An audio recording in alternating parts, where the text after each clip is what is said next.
Assalamualaikum warahmatullahi wabarakatuh. Teman-teman sekalian, pada tutorial penggunaan tools bagian 2 ini kita akan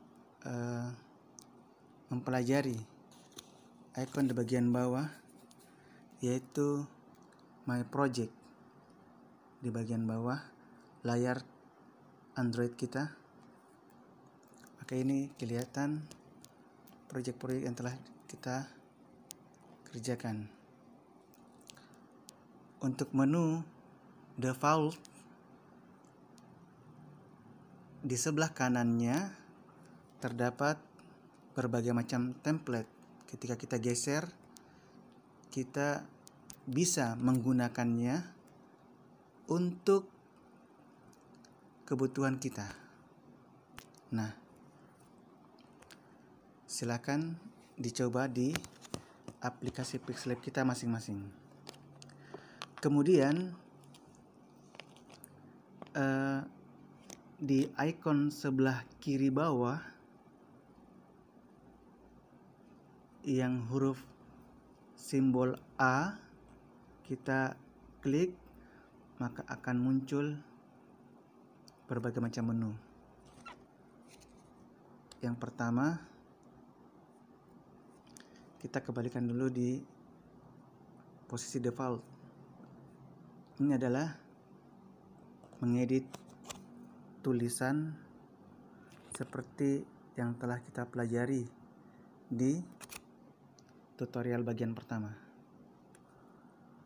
Kemudian ketika tulisannya aktif, ketika kita mengklik di bagian kosong layar lembar kerja kita seperti ini, maka simbol huruf A tidak mengeluarkan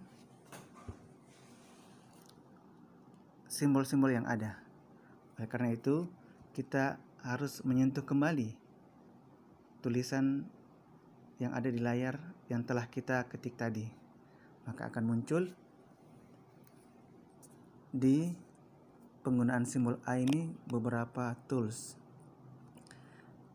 Setelah gambar pensil, di sebelah kanannya ada gambar delete.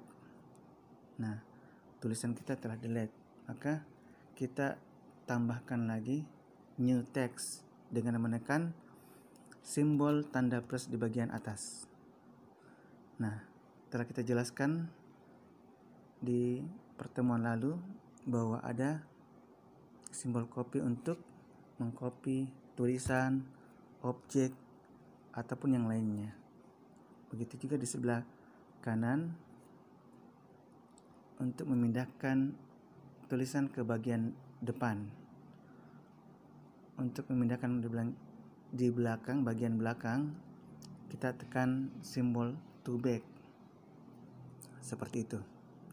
Nah, sekarang di simbol selanjutnya untuk icon huruf A ini, seperti yang telah kita jelaskan di pertemuan yang lalu, maka untuk position kita bisa memindahkannya seperti ini.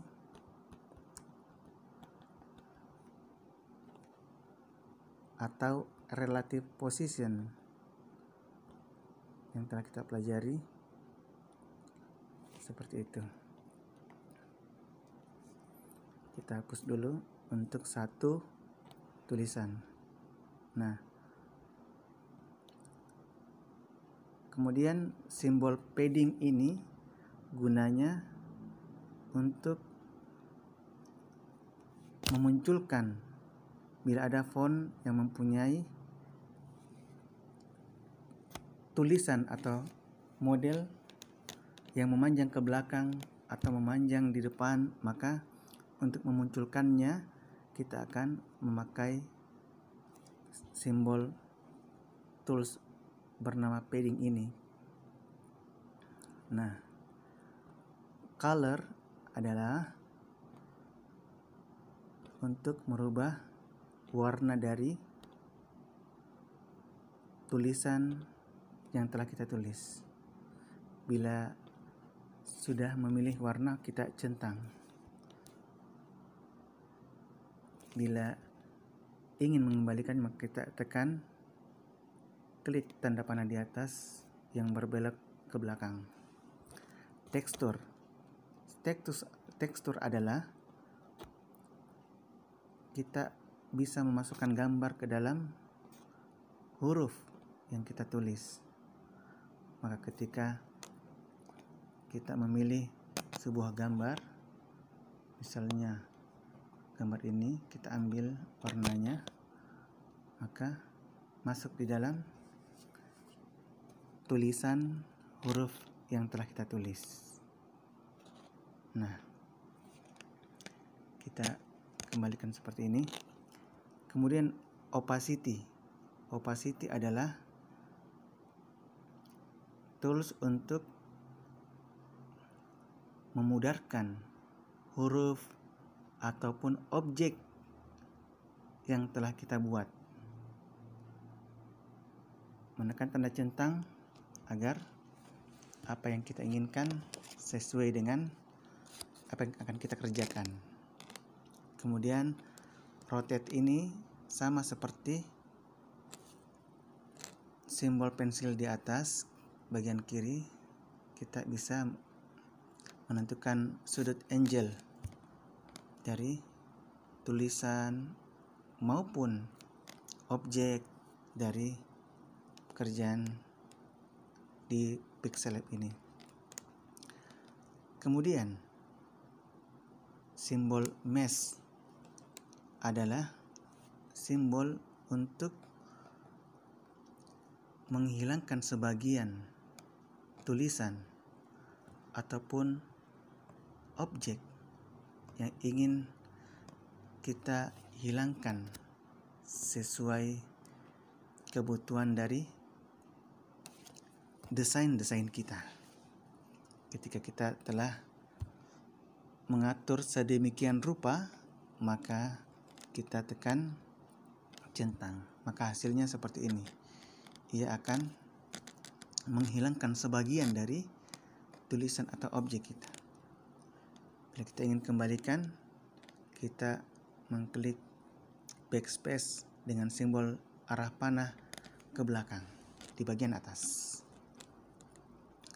Kemudian untuk mengganti font pada simbol AB, ini adalah font-font yang kita ingin menggantinya. Klik dan tekan OK, maka font kita berubah.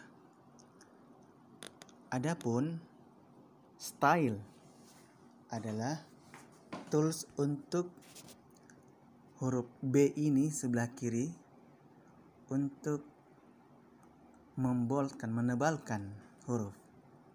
Huruf I untuk memiringkan, atau huruf U underline, membuat garis di bawah tulisan kita. Dan untuk menaktifkan apa perintah kita tadi, maka kita menyentuh tombol huruf T yang dicoret, maka ia akan kembali seperti semula, centang.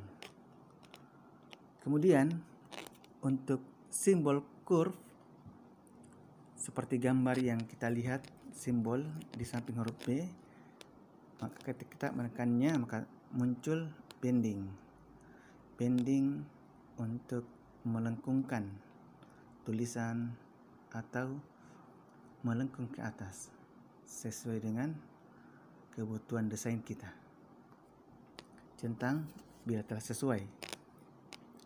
Kemudian di sini adalah pilihan jenis font yang mempunyai background, dan kita bisa mengganti background sesuai hanya di pinggiran tulisan dari font ini. Bila kita telah selesai memilih, maka sentuh tanda centang. Font simbol selanjutnya adalah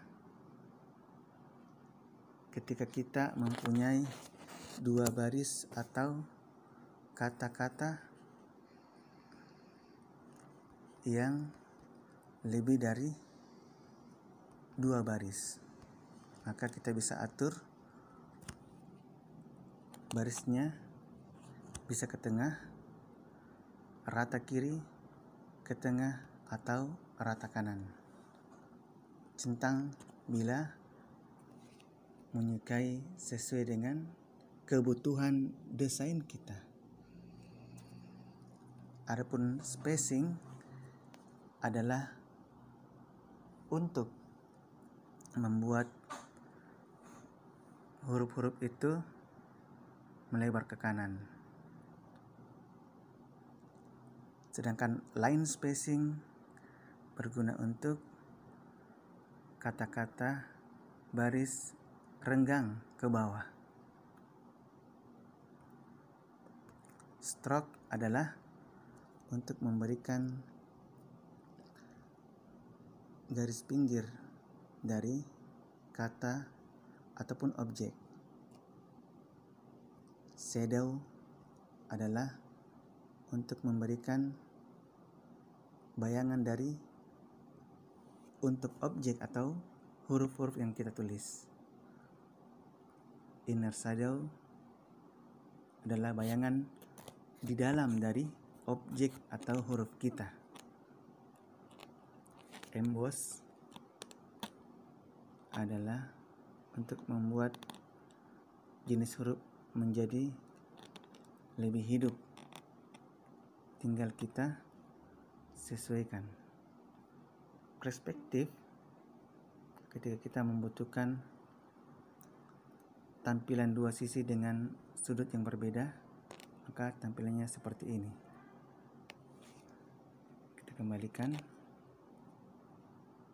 3 dimensi bergerak secara vertikal ke atas dan ke bawah. Ini secara vertikal.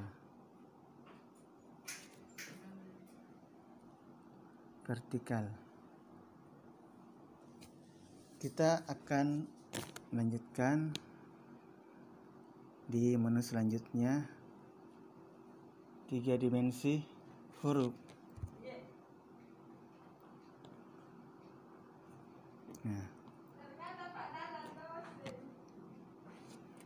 ketika kita memilih lagi 3 dimensi berupa shadow, maka akan berbentuk bayangan di bagian bawah dari huruf atau objek kita. Dan yang terakhir adalah refleksi. Ini kita gunakan untuk bayangan dari objek atau tulisan kita.